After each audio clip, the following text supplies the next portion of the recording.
Friends, welcome to a very lucky episode 13 of Vibe with Venerables. 1 hour of Dharma and dialogue where you get to talk directly to a respected Venerable. I'm Ming, co-founder of Buddhism-dot.net and your host. Episode 13 is a lucky episode because we have Venerable Thubten Chonyi as our Venerable today. She has been affiliated with the Sarasvati Abbey right from the beginning. Venerable Chonyi took refuge with Venerable children in 1997, years before the Sarasvati Abbey was even founded. And then later on, she helped Venerable children establish Sarasvati Abbey. And then in 2007, she moved into the Abbey. She then received full ordination in 2011. And we're very lucky to have somebody of her seniority, her authority, and her gravitas to spend time with us. And today, Venerable Chonyi will wrap up our series on immeasurable love. Remember, if your love is measurable, that's not good enough. And Venerable will speak for roughly 30 minutes and answer your questions live. As a reminder, this session will be recorded and uploaded onto YouTube later. And if you're comfortable doing so, we'd like to invite you to turn on your camera so that Venerable can see your lovely faces on the screen in front of her. And with that, Venerable Chonyi, can we invite you to begin with some prayer and if you like some meditation? Yes, thank you, Ming. I don't know about the gravitas. I hope not to set people up in that way. The old part Well, is I true. uh, The old part is definitely uh, true. as Other than that, as I got older, I got more gravitas too. That's just me. we'll see how that goes. But let's start like we would when we were meditating together, even if we were in the same space. And one thing I like to do when we enter a Zoom room is to, even though we are at different places around the world, we're all in our own separate rooms. When we come together in this Zoom space, in this Zoom room, it is like creating a bit of a sacred temple for ourselves, for this small group. So it's lovely to see your faces. That helps each of us connect with one another if you're on that big view where you can see everybody. And it helps me too, so I know who I'm talking to. But it also helps give us a sense of community, which is not all that easy to find. I don't know if that's true around the world, but in the United States, people are really suffering from having this sense of connection. I hear it over and over. Joseph is in Canada and he's nodding his head, so it's there too. So let's imagine that we are, first of all, just have a sense of yourself in the space where you are in physically, connecting with the chair and the floor, allowing yourself, your weight to drop into that chair. Let yourself be held by the earth or whatever is beneath your feet.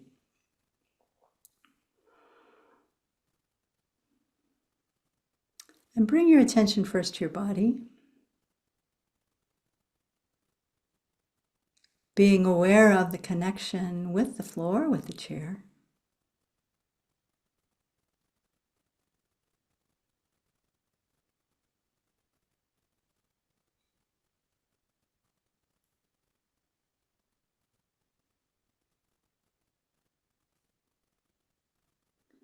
And then be aware of all the people in this Zoom room together. Kind of collective community of like-minded people who have come together to share the Dharma tonight. Or for some of you this morning.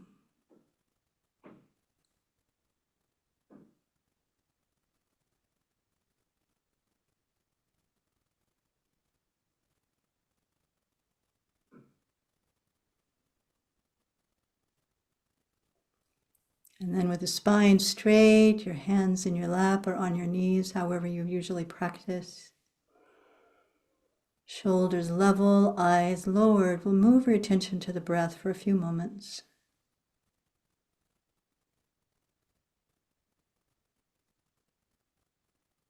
Allowing the mind to settle. Allowing the body to settle.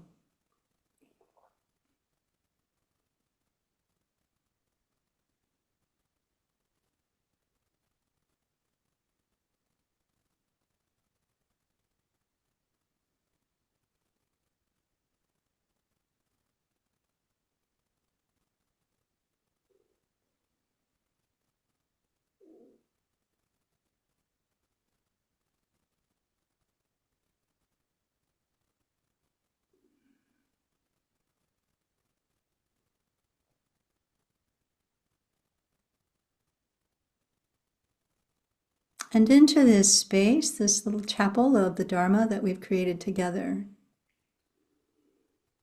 For those of you who identify as Buddhist or take refuge in the Buddha, Dharma, Sangha, you can imagine the presence of the Buddha in the space in front of you. Seated on a lotus sun and moon seat with a body made of golden light, in the meditative posture, wearing the robes of a monastic and radiating light in every direction.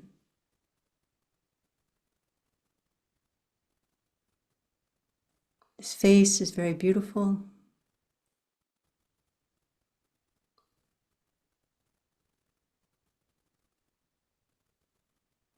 And we can imagine ourselves or think of ourselves in the presence of the Buddha, the embodiment of all virtuous qualities, everything that is good. Infinite love, compassion, wisdom, all present.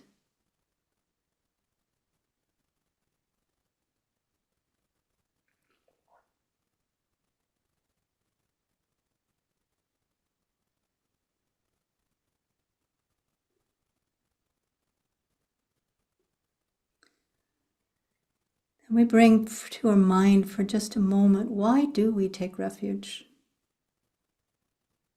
What is our understanding of the nature of cyclic existence that has us turn our minds to the Buddha, Dharma, Sangha?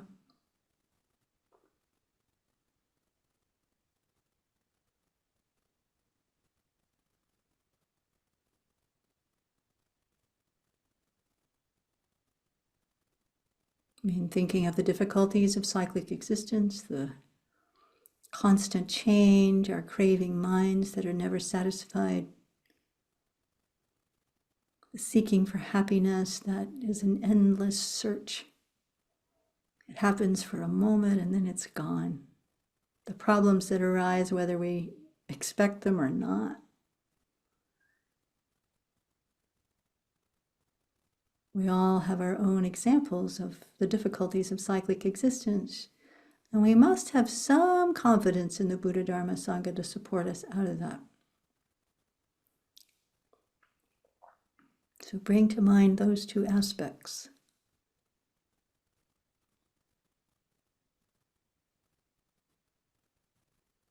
The difficulties of cyclic existence and confidence in the three jewels.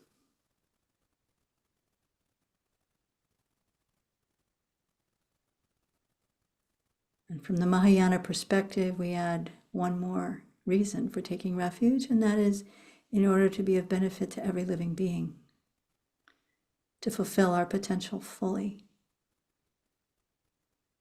So we take refuge not just for ourselves, but for everyone.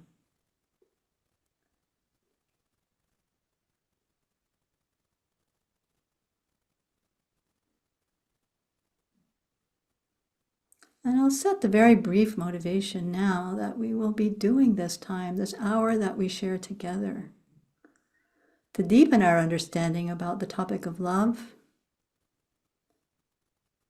how that's meaningful in our own lives, how that's meaningful in the world, how this very precious, virtuous quality can grow in ourselves. And when we do that, by definition, love is caring for others. So set the motivation that as we look into this time together, examining this question of what's love got to do with it, that we water the seeds of our own potential for liberation and awakening, and that by our practice, by our spending this virtuous time together, may it also be of benefit to every living being. So we'll do a recitation of taking refuge together and recite the four immeasurables. And I believe the text is in the chat.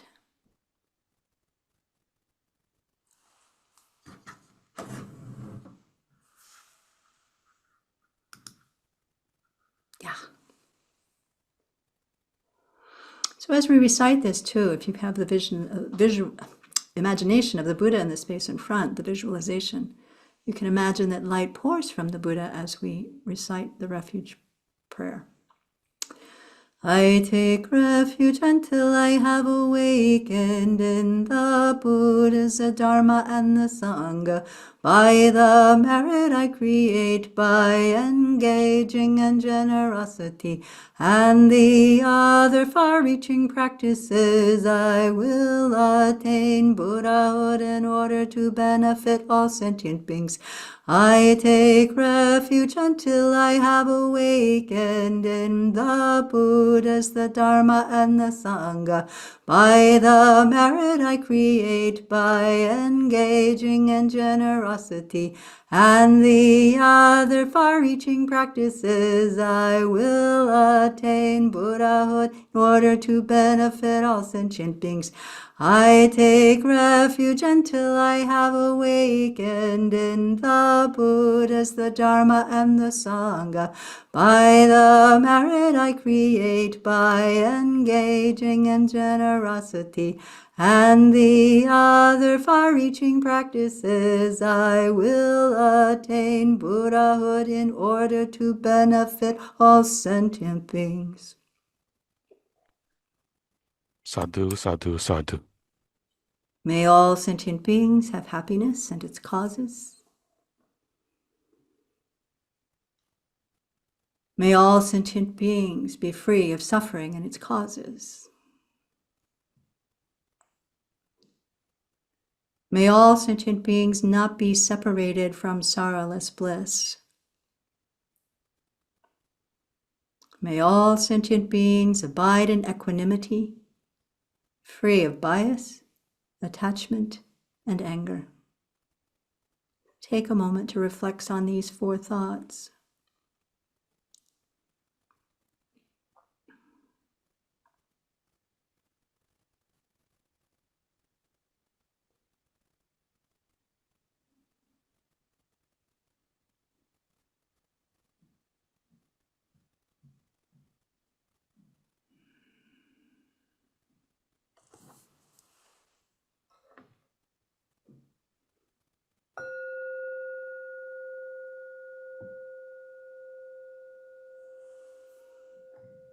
Sadhu, sadhu, sadhu.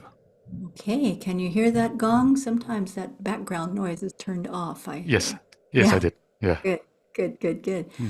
Apologize, I didn't read the text before I chanted it. There are 2 Uh, versions to that refuge prayer, ah, but I'm sure you followed yes, along. yes. And we also heard the gong is a gong with the wind.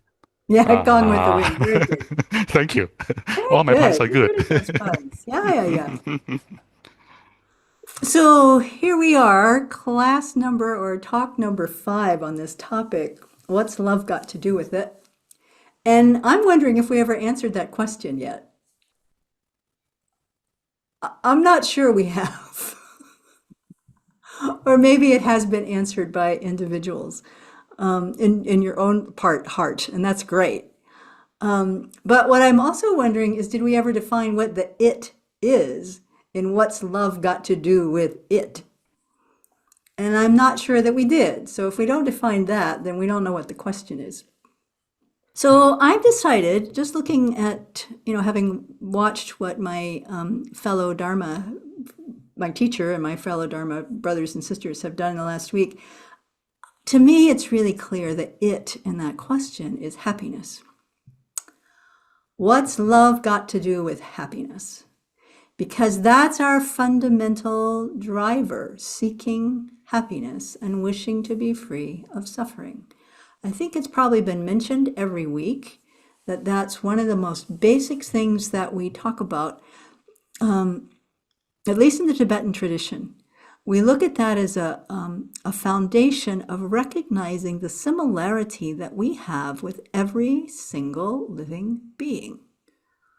Every one of us, from beings now appearing in the form of mosquitoes to powerful political figures to us, the basic fundamental drive is seeking happiness or pleasure or comfort, seeking happiness and wishing to avoid suffering. And that's on a large scale. And it's also even as small a scale as shifting in our seat to get a little bit more comfortable, to relieve the suffering, to find the happiness in our chair. And when we think about that very deeply, it seems so simple. It's a profound realization, and I think it takes a long time to really think about it and really take it to heart. When I first heard this, my own reaction was, oh, come on, surely I have a more noble aspiration for what I do, for the reason I do things, more noble motivation than just to be happy. And that showed my arrogance, I must say, because just to be happy, His Holiness says, actually it's the Dalai Lama, says that it is our right. I mean, everybody longs for it and deserves happiness. And so what's love got to do with happiness? Well, everything. Absolutely everything. So, pop music will tell us that love has to do with this everything. All you need is love. Love me tender, love me sweet. You can all come up with lyrics and titles and so forth. And this is something I find very interesting. I think Venerable Pelge might be on this, but one of our Singaporean nuns had not spent much time in the United States, and she was at the hospital just getting a routine checkup, waiting outside for someone to pick her up, and she noticed that people would drop people off at the doctor's appointment, and as they drove away, say, "Oh, love you," and off they would go. Hi, see you later, love you, bye-bye. And she said, do people do that in America? I said, yeah, it's pretty common language. Apparently, it's not so true in Asia, so maybe you'll have to let me know that that's the case. That is the case. You're That right. is the case, yeah. So it's very much a speech habit in America. And so what does that mean? What does that mean? Love you, see you later. Venerable Chonyi has said to us, my teacher, has said that her teacher, Lama Yeshe, is known to have said, when you say, I love you, I think you mean, I want something from you. Now, that's a little bit hard, but sometimes it's worth thinking about. Like, what are we saying when we say, I love you? And when Venerable Lamsel was the first speaker in this series of 5 talks, she challenged people to imagine saying, I love you to total strangers and to people you liked and didn't like, and how it felt to say that. Like, who do we choose I love you for? I mean, the such situations in which we choose to use that term. So it is something to think about. But what I think Lama Yeshe is saying, that when we talk about love, I need love, I want love, don't we all want to be loved? It's okay, I think we do all want to be loved. There's a wonderful poem that I want to, it's not from the Buddhist tradition, it is from the Persian, I think it's from the Sufi tradition. Hafiz, did I lose him? No, here he is. It goes like this. Admit something. Everyone you see, you say to them, love me. Of course, you do not do this out loud, otherwise someone would call the cops. Still, think about this great pull in us to connect. Why not become the one who lives with a full moon in each eye, that is always saying, with that sweet moon language, what every other eye in this world is dying to hear? I love you. That's what he's asking. Everyone you see, you say to them, love me. Don't we all want to be liked? Don't we all want to be accepted? Don't we all want to be loved? When we're feeling loved, we feel secure. When we're feeling loved, we feel happy. And that is a fine thing. The problem with our orientation is that we're looking for it in all the wrong places. If I can quote another tune, we're looking at it from the outside. And I think this love, this immeasurable love that we've been talking about for the last 5 weeks, is not about looking for it from the outside, but from creating it inside ourselves. And then having the generosity to share it with others. And if we're generating that love within ourselves, then we are never separated from it.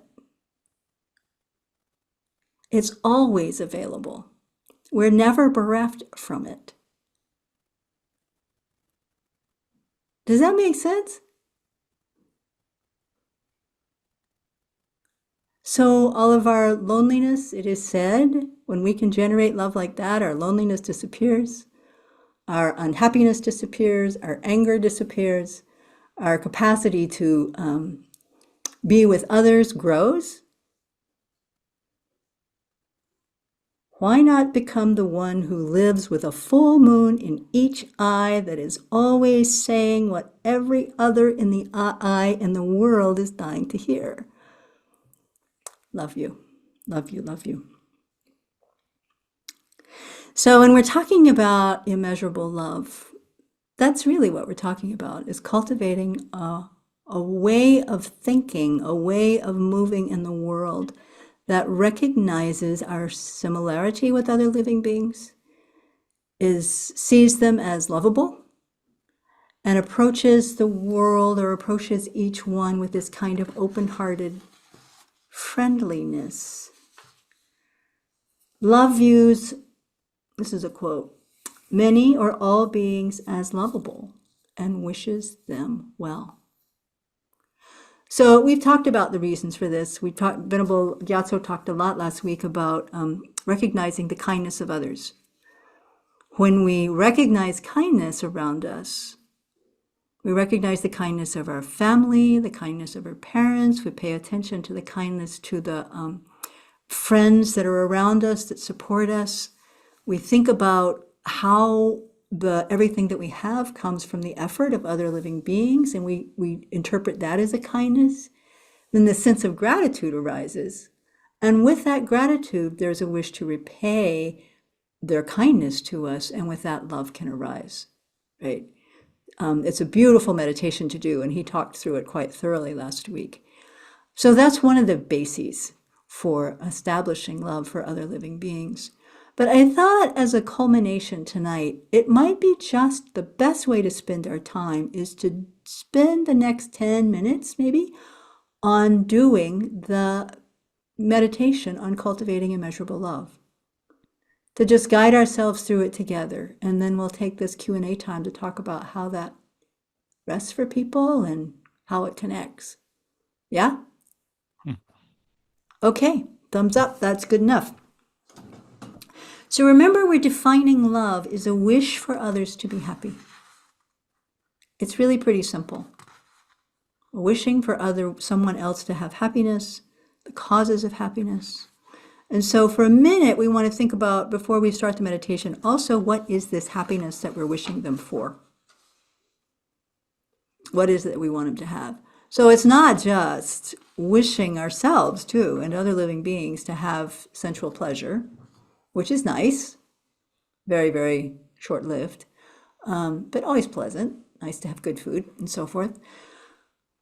It's also nice to have a meaningful life, to have the four requisites, of course, everything that you need to survive, but also to be able to feel like you're contributing in the world, that you have warm family support or friendship support around you. That's also very important, helpful.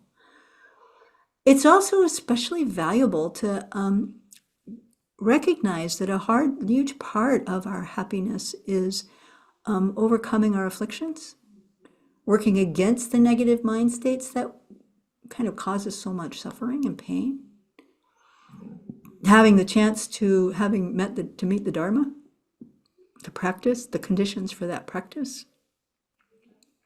And really, ultimately, big picture, the happiness to have complete liberation and the bliss of that sort of that meditation concentration, the freedom from all dukkha and full awakening.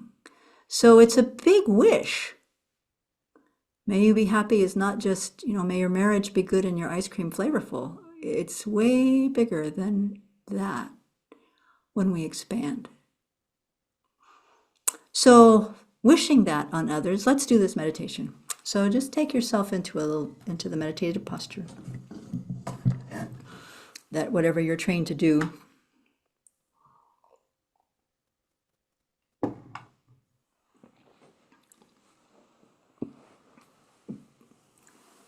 And there are several different ways of guiding this meditation. It depends on the tradition that you're coming from. So I'm going to be using the meditation outline as it's taught in Lama Tsongkhapa Je Rinpoche's Lamrim Chenmo, Stages of the Path to Meditation. So it'll be coming from the Mahayana perspective in that particular order, but it's not that far off from the other systems. So take your mind back to your breath for the moment.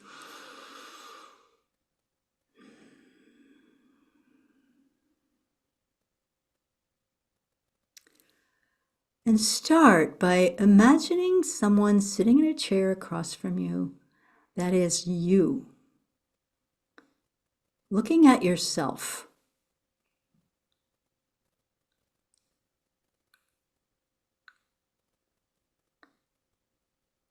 Wishing yourself to have these two types of happiness, both material or temporal happiness and spiritual happiness.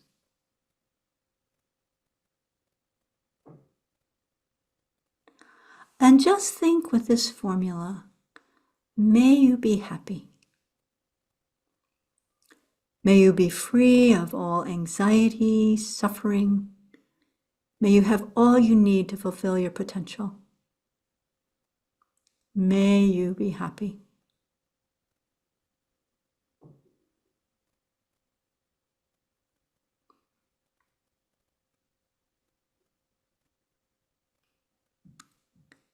See how it feels to send this wish to yourself. May you be happy.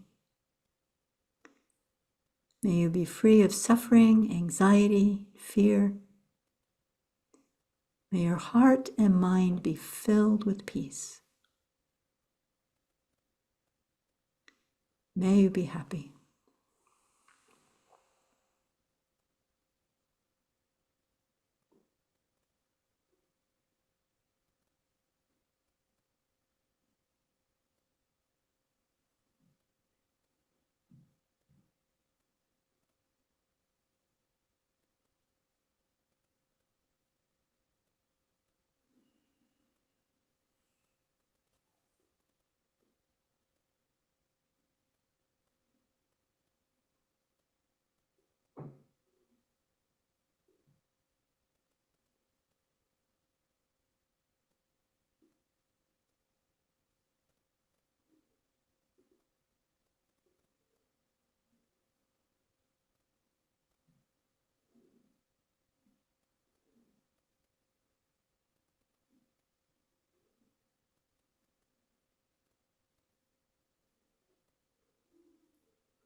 And then imagine yourself surrounded by a handful of friends or dear ones.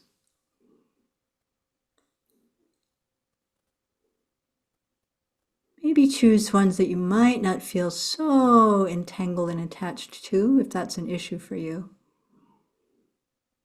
But friends for whom you feel affection and gratitude for their kindness.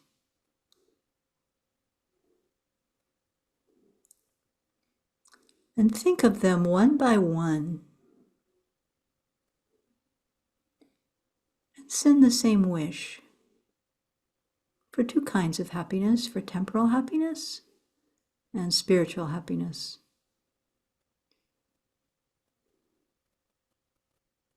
Thinking the same thing one at a time. May you be happy. May you be free from all suffering, anxiety, and fear. May your heart and mind be filled with peace. May you fulfill your potential and be happy. May you be happy.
As you run out of the first batch of friends, you might want to think of others that you care about, that you want to send the same wish to.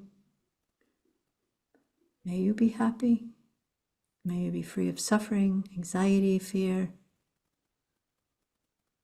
May your heart and mind be at peace.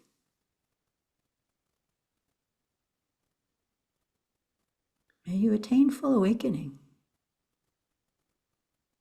May you be happy.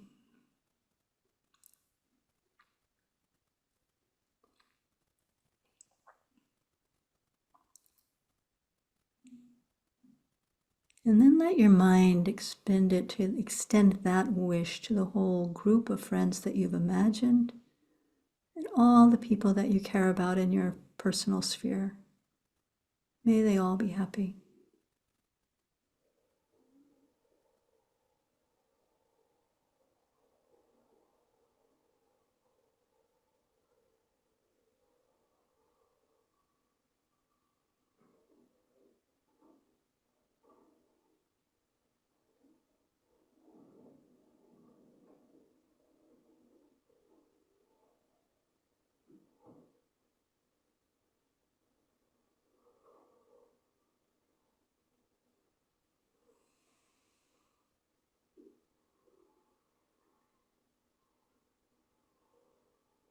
And let's just take a short minute to go a step further and think about a person that you don't know very well at all, but who's kind of a familiar in your life.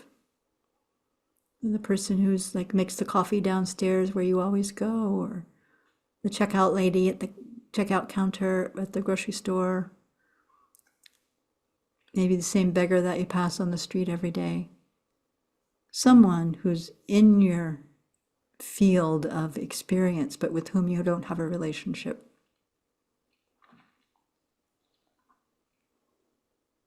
And you bring that person to mind and offer the same thing. May you be happy.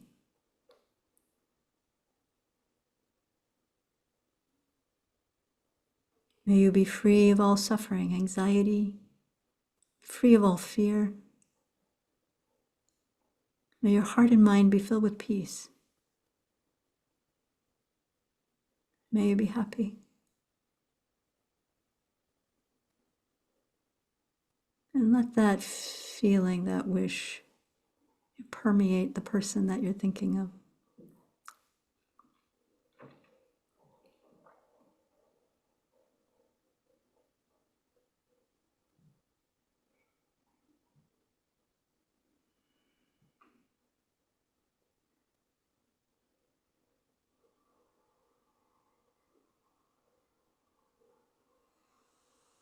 And you can imagine then extending that wish to that, from that stranger to all the living beings that you can imagine.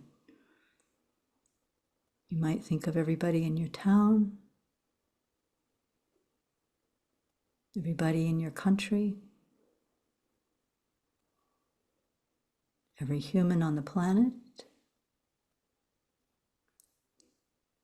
every being in every realm, however far your imagination will let you go. May you be happy. May they all be free of suffering, free of anxiety, free of fear. May all your hearts and minds be filled with peace. May you realize your potential, become fully awakened. May you be happy. And we conclude the meditation by letting the mind rest single-pointedly in whatever experience of love we've generated, with a wish to make it immeasurable by extending it to all living beings.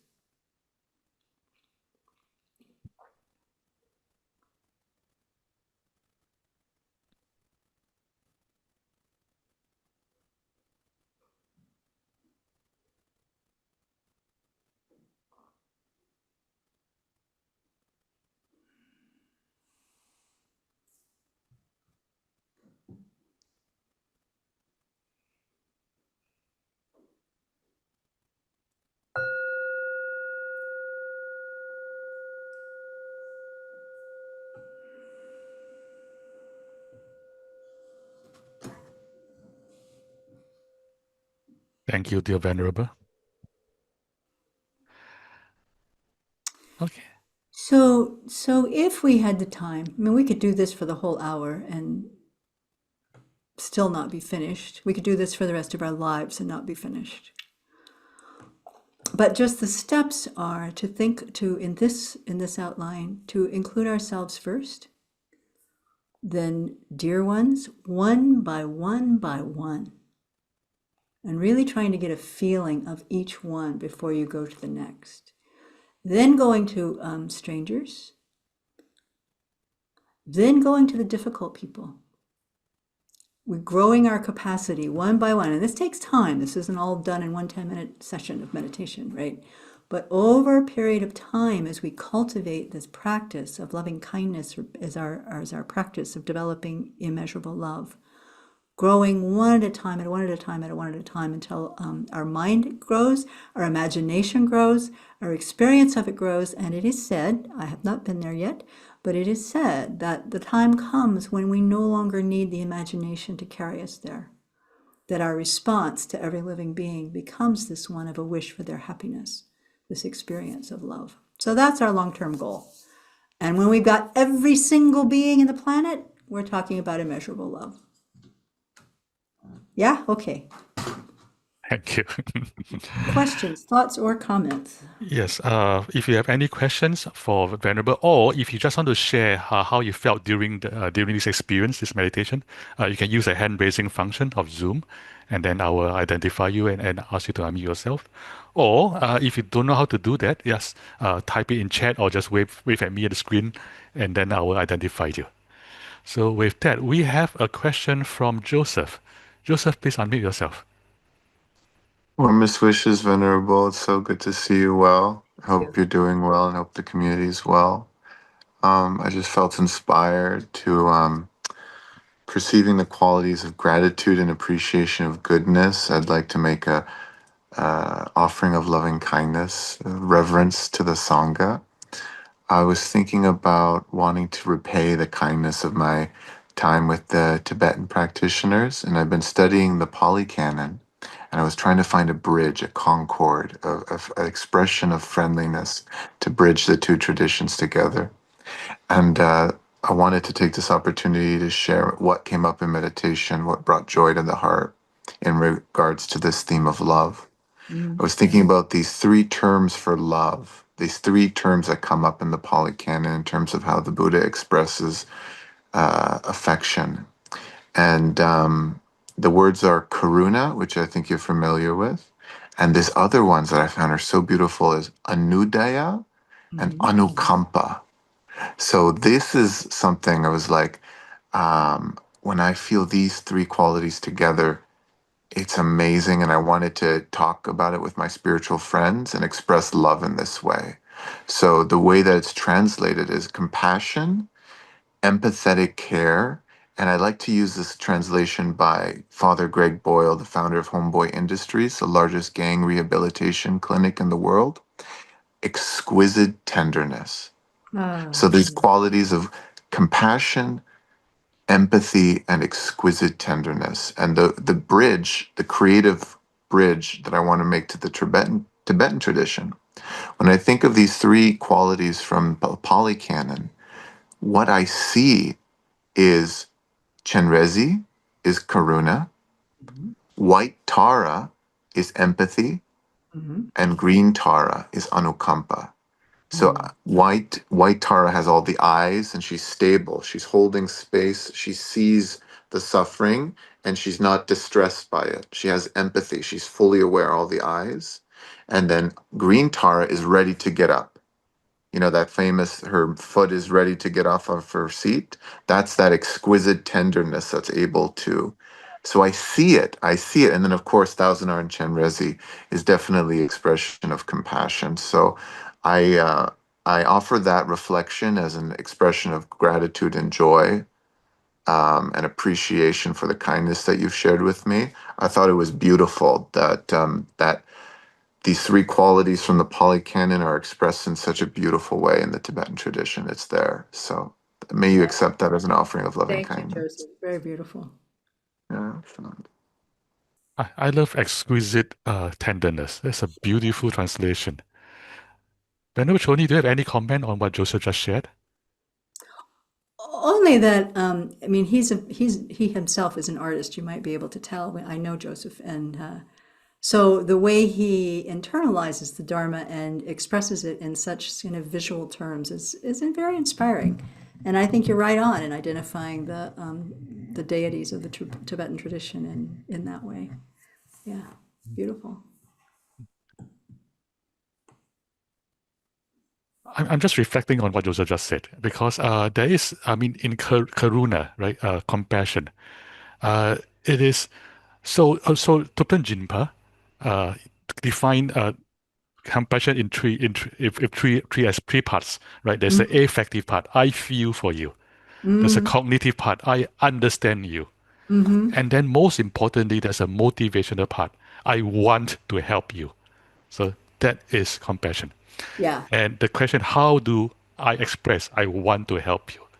And I think those words, exquisite tenderness, expresses it more better than anything else I've ever heard of. Yeah, it's really beautiful. I'm looking for what I have here. When, I have, I'll not find it, but when His Holiness Dalai Lama talks about translating ninje, which is translated as compassion from Tibetan, he says it is so much more than the simple word compassion. It starts with love. It has the connotation of friendliness, warmth, open-heartedness, tenderness. I mean, there's a whole list of words that I'm not finding right here in my notes, but it encompasses really, it labels. I mean, I don't know. It'd be interesting what people felt just in doing meditation, but it takes more than one word, in my view, my experience,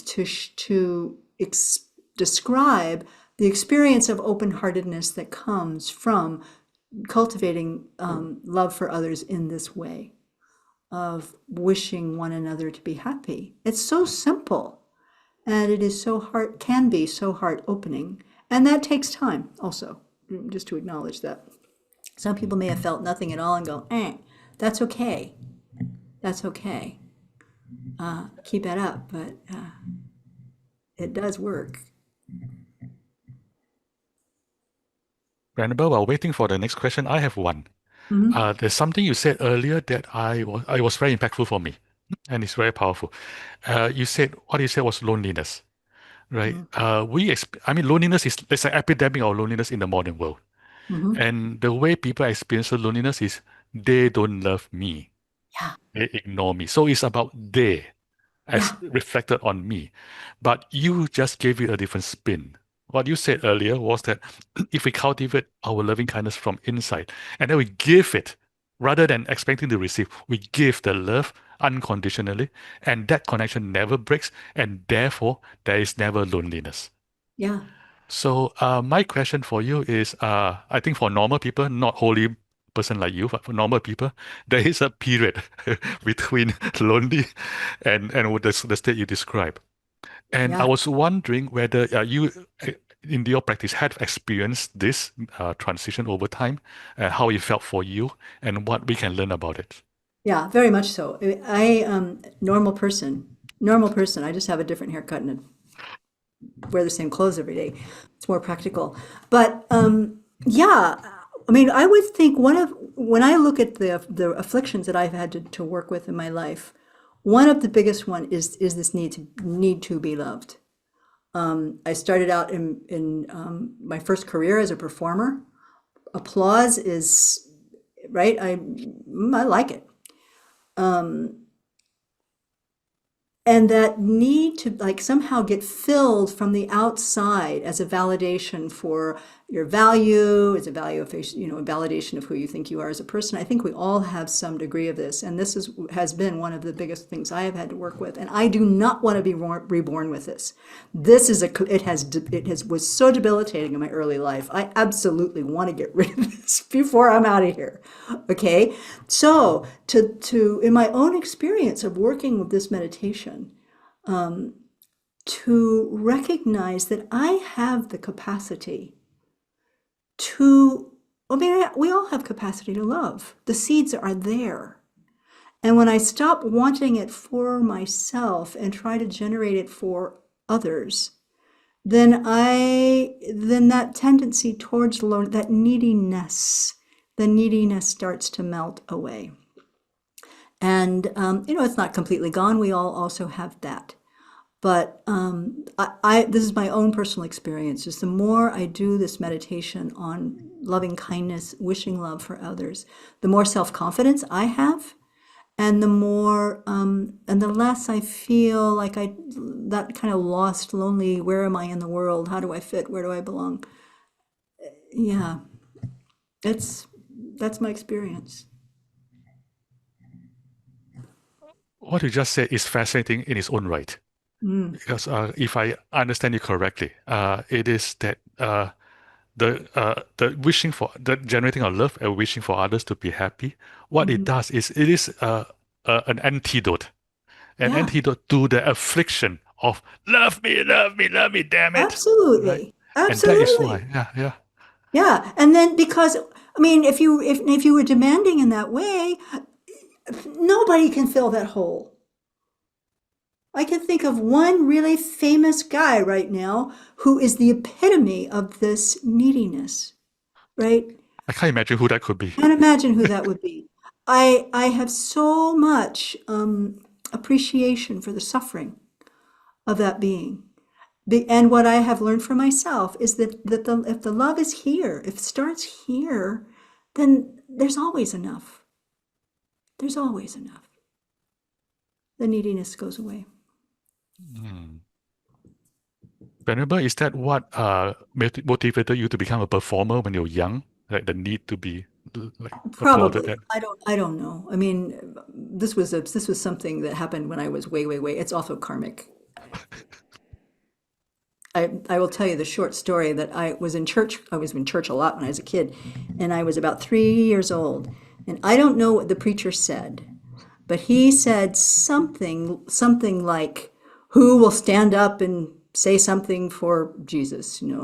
And 3-year-olds take things very literally. I'm sure he meant it metaphorically, but I remember going, "I will," and everybody in the church kind of went, "Oh," and he brought me on up and he said, "So what do you want to do?" And I said, "I'm going to sing Jesus Loves Me." So he held me up to the microphone and I sang it, and I looked out at the audience and I saw all this appreciation. I was hooked. I was hooked from there.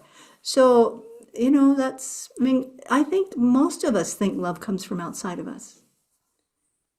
And maybe if you have a very, very, very loving family home and you get that rooted in yourself, maybe that people have less of that. But most of us, for some reason or another, didn't really have that.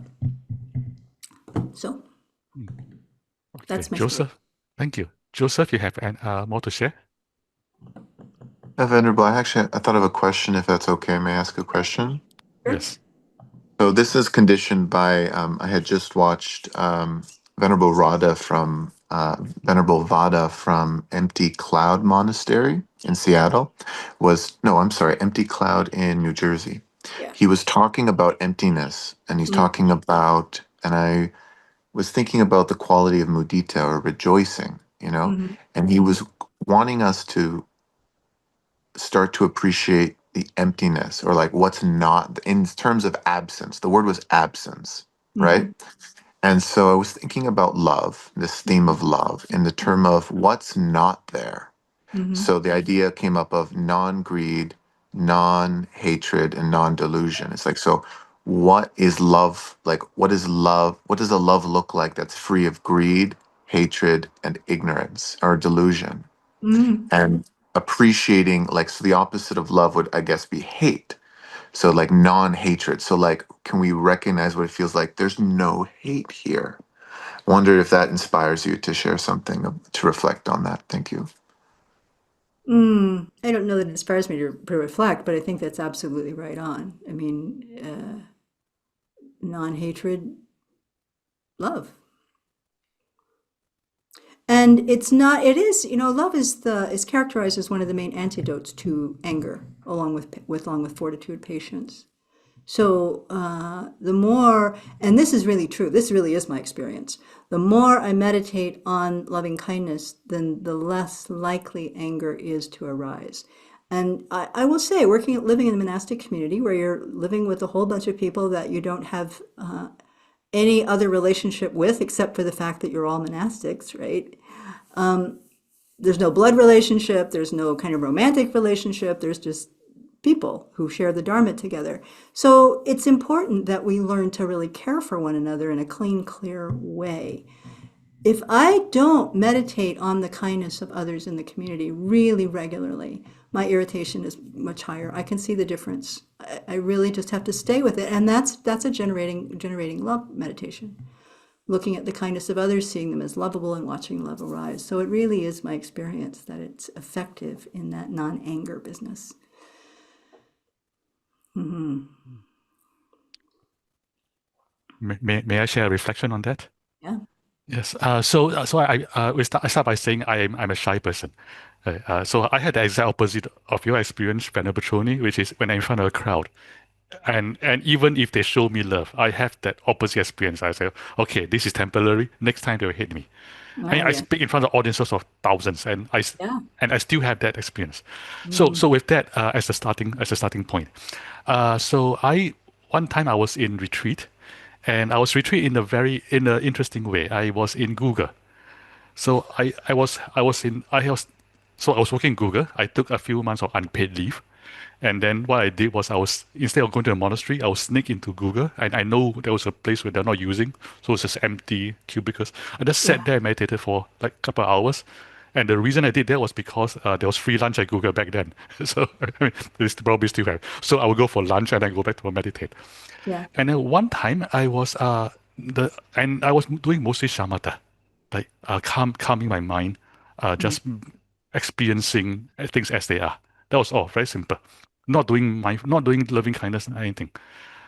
And so one time, after like a month, I emerged from that sitting, going out for lunch, and the first thing I noticed was that colors became very vibrant. So in other words, my perception was sharpened. Hmm. And then something else happened, which was shocking to me, which was that as I was walking with crowd of people in the lunch line, every single human being looked attractive to me. Mm. I mean, not like sexually attractive, but like Yeah. Yeah. Yeah. this is a Yeah. human being who I can give my love to, Yeah. I mean, altruistic love. Like every human being look attractive. I was like, whoa, what just hit me? And I reflected on it. So what happened was, I'm a parent. I watched my daughter grow up, and there was a period in time when she was about 2 or 3, where she smiled at everybody. Yeah. Right? Yeah. And then later on, as she got older, she became afraid of strangers. So Mm, it's a natural part yeah. of progress. And in my opinion, that the time when she developed social awareness and love everybody to the time she developed fear, that point is the original social mind. And Uh, in the original social mind, every human being looked attractive. uh-huh. And I think that during my meditation, my shamatha got deep enough for that period that accidentally discovered the original social mind. And Yeah. then everybody looked attractive. And so my reflection on what Joseph just said is there is a relationship between emptiness and loving kindness.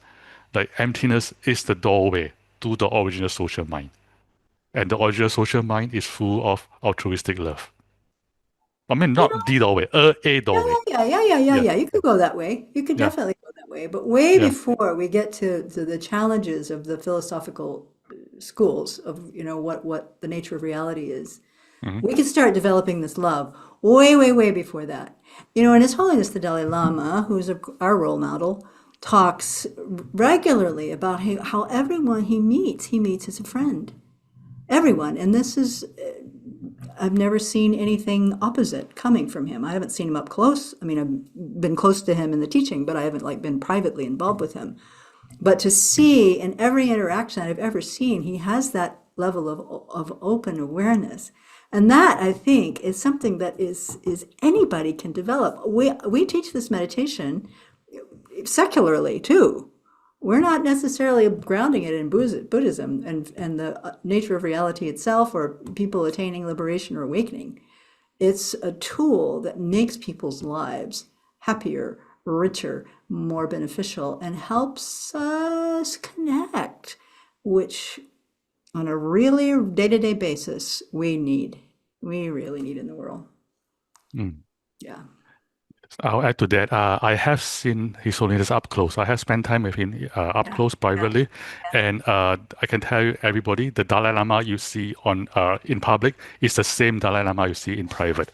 He is just as loving. He's like he treats everybody as equal. From the janitor, like who just like nobody, just people that walk past them, and Yeah. he's kind to them, and to like heads of state. I've seen him interact with heads of state, just like he interacts with the janitor. That's the same level of kindness, which is amazing. And I was very inspired.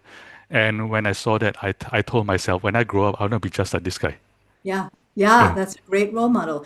And yeah, we can be. hmm, That's the value of meditations like this. Not yes, only do we want to aspire to be, but we can do this on a day-to-day level, ordinary beings, just us. hmm, We have to apply it. We yes, have to apply it, but we hmm, can also do it. yes. Yeah. And by the way, as we close this, I want to just inform everybody who doesn't know, this Sunday yeah, is the Dalai Lama's 90th birthday. Yeah, he's turning 90. He's a big boy now. So yes, feel free to on Sunday just in your heart wish for him to be happy and uh, yeah, and I'll be having cake in his honor because I need an excuse to eat cake. And with that, Venerable, can we invite you to lead us in a closing dedication and bless all of us?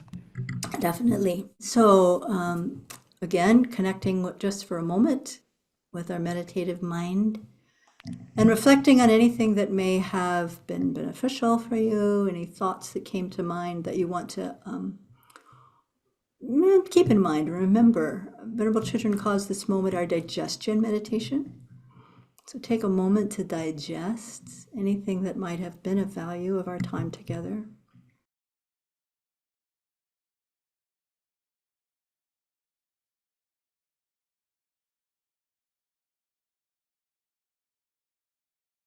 And especially any feeling of open-heartedness or love that might have come from our meditation. Imagine that as like a light at your heart that can beam and radiate out in every direction, touching the people you care about, touching the people you're worried about, touching places on the planet that you're concerned about. However far you can let that light spread. May that sense of love, a wish for happiness, caring for living beings go out in every direction.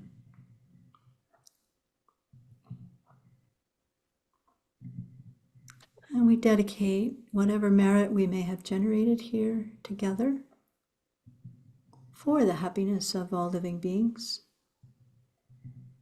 temporally, spiritually,